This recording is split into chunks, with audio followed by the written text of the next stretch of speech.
माता की, भारत माता की। शीतला धाम चौकिया के ये पावन धरती जौनपुर के हमरे सब परिवार के लोगन के हमार प्रणाम।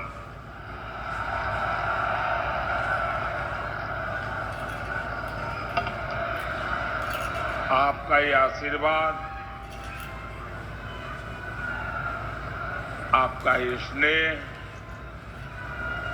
ये दिखाता है कि यूपी में इंडी गठबंधन वालों के लिए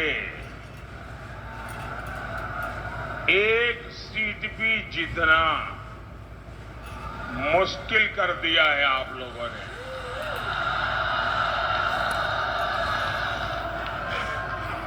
4 जून को जौनपुर में टूट जाएगी। भाई और बहनों, चुनाव देश के प्रधानमंत्री चुनने का अवसर है। अब ऐसा प्रधानमंत्री जो एक दमदार सरकार चलाए, जिस पर दुनिया रौब न जमा सके, लेकिन वो भारत के दमखम से दुनिया को परिचित करवाए। इसलिए जब आप जौनपुर से हमारे कृपाशंकर जी को वोट देते हैं, मछली शहर से बीपी सरोज जी को वोट देते हैं, तो आपका वोट दमदार सरकार बनाता है। आप इनको जो वोट देंगे वो वोट सीधा सीधा मोदी के खाते में जाएगा। बैठिए भैया, बैठिए सरोज जी। और दमदार सरकार कैसे काम करती है ये आपने काशी में देखा है। ये आप अयोध्या में होते देख रहे हैं। पहले लोग विकास की बातें करते थे तो चर्चा कभी दिल्ली की होती थी, कभी मुंबई की होती थी। अब देश और दुनिया काशी की भी चर्चा करता है, अयोध्या की भी चर्चा करता है।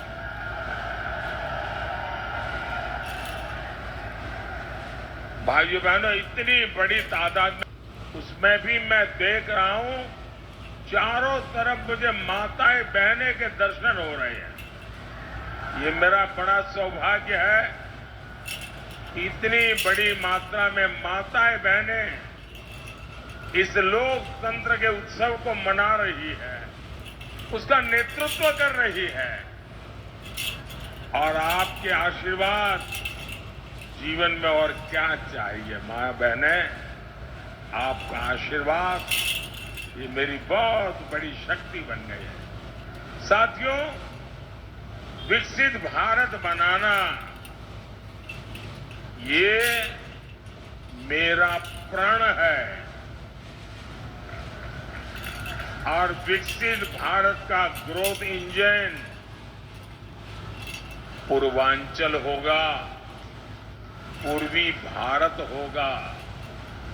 इसलिए जब मैं एक्सप्रेसवे बनाता हूं तो जौनपुर वालों को बड़ा लाभ होता है। जब मैं बनारस के हवाई अड्डे को अपग्रेड करता हूं तो भी यहां के लोगों को फायदा होता है।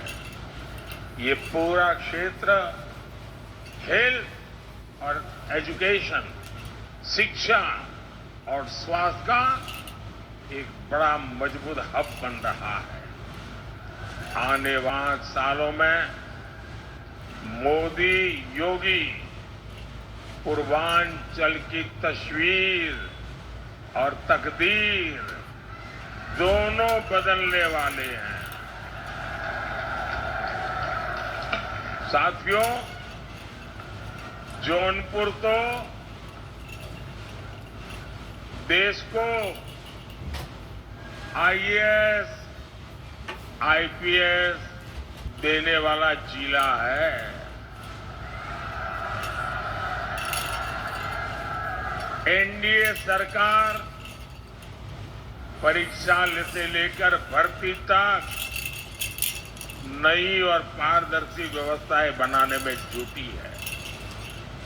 पहले केंद्र सरकार के ग्रुप सी, डी की भर्तियों में इंटरव्यू होते, मोदी ने खत्म कर दिया। बेवजह की परेशानी न हो। शिक्षा नीति में भी हमने बड़ा फैसला लिया। मेडिकल और इंजीनियरिंग की पढ़ाई पहले सिर्फ अंग्रेजी में होती। अगर आपका बच्चा स्कूल में अंग्रेजी में पढ़ा है तभी उसको आगे जाने का कोई खिड़की खुलती है। अब मुझे बताइए भाई कि गरीब मां का बेटा, गरीब मां की बेटी बच्चे को अंग्रेजी पढ़ाने कहां जाएगी? अंग्रेजी पढ़ाने के पैसे कहां से लाएगी? तो क्या मेरा दलित का बेटा डॉक्टर नहीं बनेगा क्या? मेरे पिछड़े का बेटा डॉक्टर नहीं बनेगा क्या? और इसलिए भाइयों बहनों, मैंने तय कर लिया अब डॉक्टर बनना है। लेंगे तो भी डॉक्टर बनेंगे, इंजीनियर बनेंगे। अब गरीब मां का बेटा भी डॉक्टर बनेगा, गरीब मां की बेटी भी डॉक्टर बनेगी, इंजीनियर बनेगी। अब हमने हिंदी में पढ़ाई और हिंदी में परीक्षा, ये रास्ता खोल दिया है। कांग्रेस और इंडी गठबंधन करते हैं, ये लोग आपके बच्चों का उज्जवल भविष्य नहीं चाहते। साथियों, भाजपा युवाओं की आकांक्षाओं को समझती है, उनके लिए काम करती है। ये भाजपा है जिसने मेडिकल की परीक्षा में ओबीसी आरक्षण लागू किया। हमने सामान्य सख्त कानून की मोदी सरकार ने बनाया है। ये हमारी सरकार है। हम रिकॉर्ड संख्या में आईआईटी, आईआईएम, एम्स बना रहे हैं और इस महाअभियान का सबसे ज्यादा फायदा युवाओं को मिल रहा है। भाइयों और बहनों, इस चुनाव में देश के सामने दो मॉडल हैं। एक तरफ हम लोग हैं, मोदी है, भाजपा है, एनडीए है। हम लोगों का रास्ता क्या है संतुष्टिकरण। हर किसी को संतुष्ट करना, संतोष देना।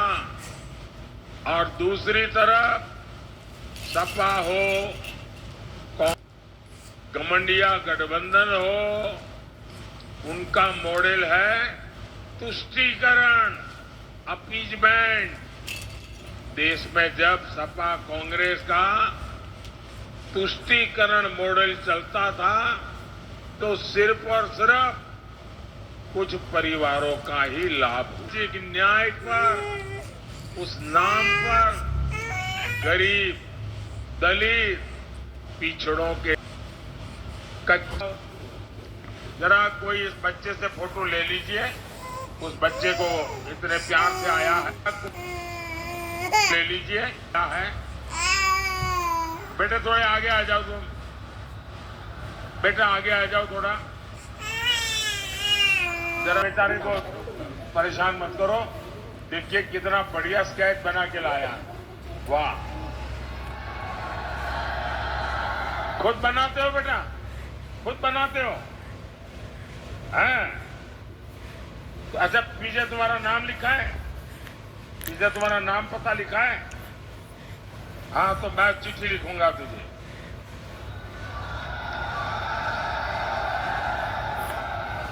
देखिए तुम इतना अच्छा बनाते हो तो पढ़ाई भी उसी में करना, तुम बहुत अच्छे आर्टिस्ट बनोगे।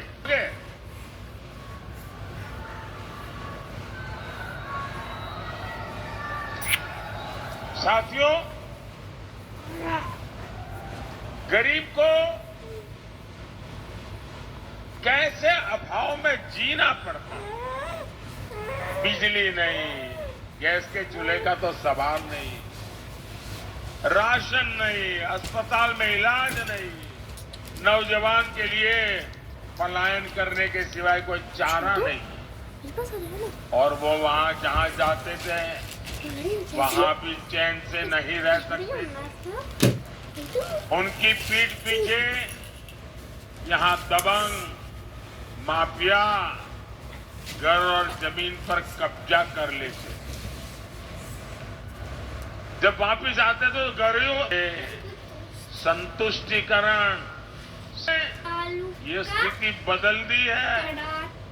यूपी में भाजपा ने जमीन माफिया, ये जो उद्योग चल रहा था ना, जमीन माफिया की कमर तोड़ दी है, कमर।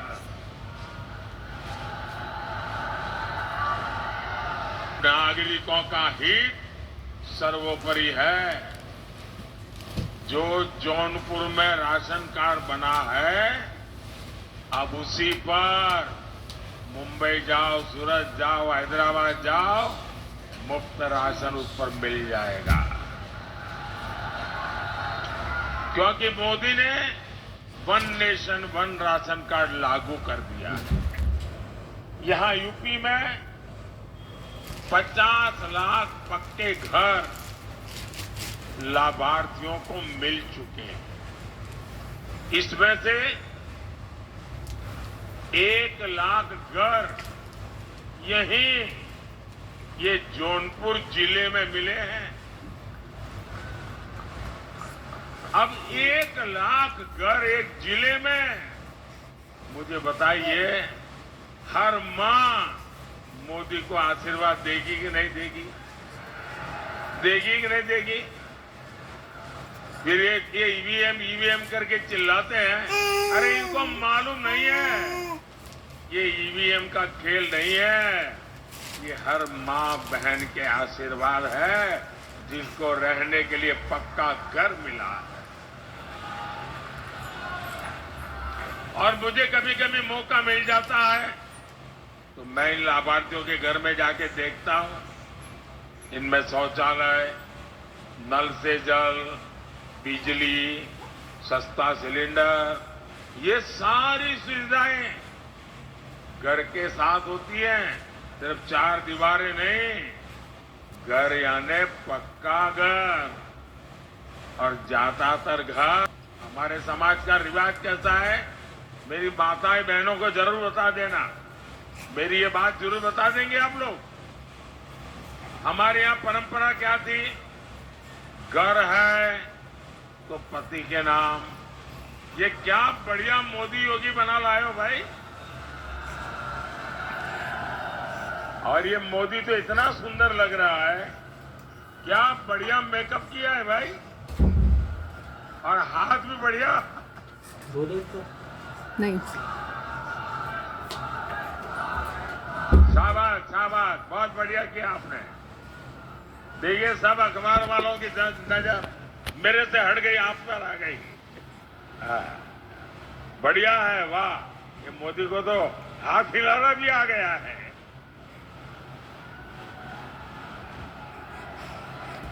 अच्छा माताएं बहनें सुनिए,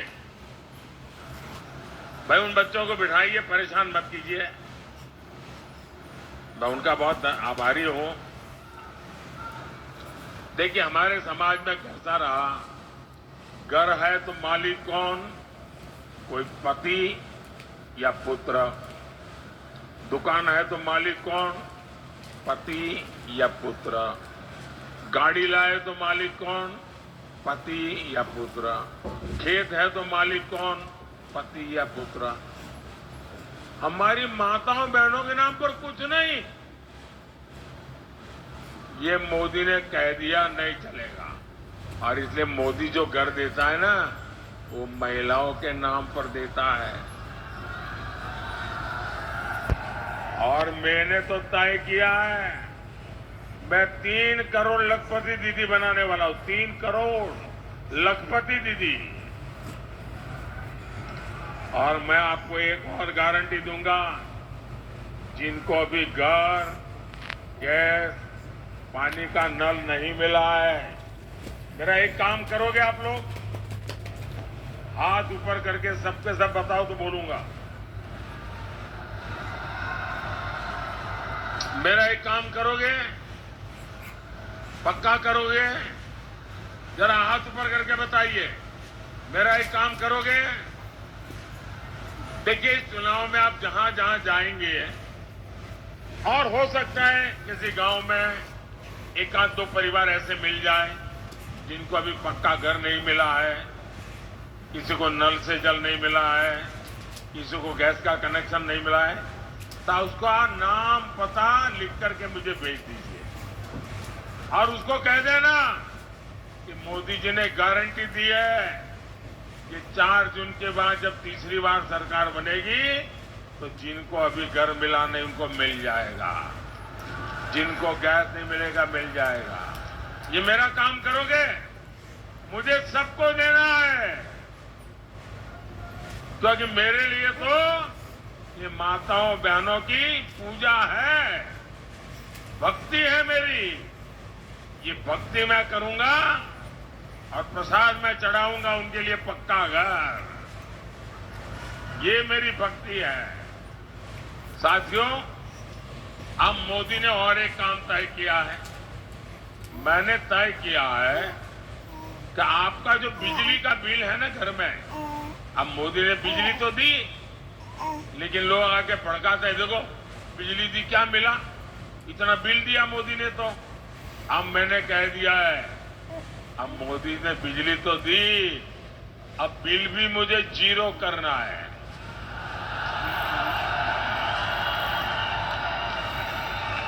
बिजली का बिल 0।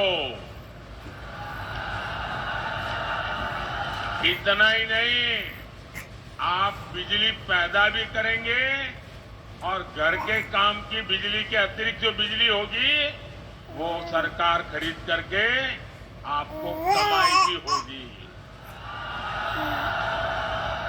ये पीएम सूर्यघर योजना के तहत होगा। मोदी की एक और गारंटी आपके परिवार की बचत बढ़ाने वाली है।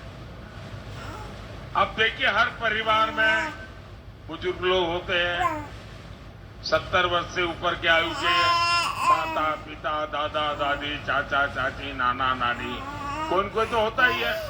और 70 साल हो जाते हैं, छोटी मोटी बीमारी भी आ जाती है।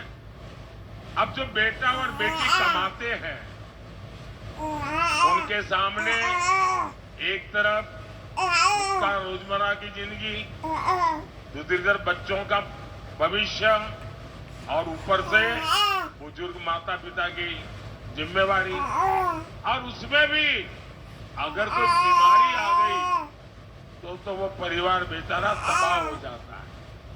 कितना ही मेहनती बेटा हो, कितनी मेहनती बेटी हो, लेकिन बीमारी परिवार में मुसीबत कर देती है। तो मोदी जी की एक और गारंटी,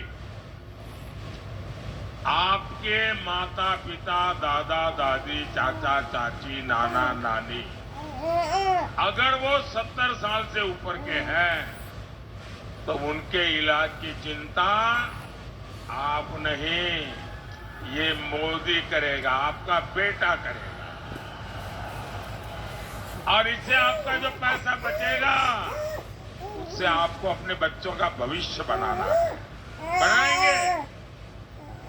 भाइयों बहनों, एक तरफ मोदी तुष्टीकरण से सच्चा सामाजिक न्याय देने में जुटा है, तो वहीं सपा कांग्रेस का इंडी गठबंधन तुष्टीकरण के गर्त में गिरता चला जा रहा है। वोट बैंक की राजनीति से ऊपर नहीं उठता है। आए दिन के कभी खुलेआम हिंदू मुसलमान 70 साल से यही खेल करते रहे। अब मुझे बताइए भाइयों, इस देश को 500 साल के इंतजार के बाद 500 साल के इंतजार के बाद राम मंदिर मिला कि नहीं मिला? आपको आनंद हुआ कि नहीं हुआ? गर्व हुआ कि नहीं हुआ? पूरा देश खुश है, दुनिया में रहने वाला हर हिंदुस्तानी खुश है, लेकिन ये परिवारवादी गालियां दे रहे हैं, गालियां। सपा के शहजादे, उनके एक चाचा, वो तो राम मंदिर को कहते हैं बेकार है, बेकार। ये सपा के शहजादे काशी का मजाक उड़ाते हैं। साथियों, अपने वोट बैंक को खुश करने के लिए ये लोग हर हद पार कर रहे हैं।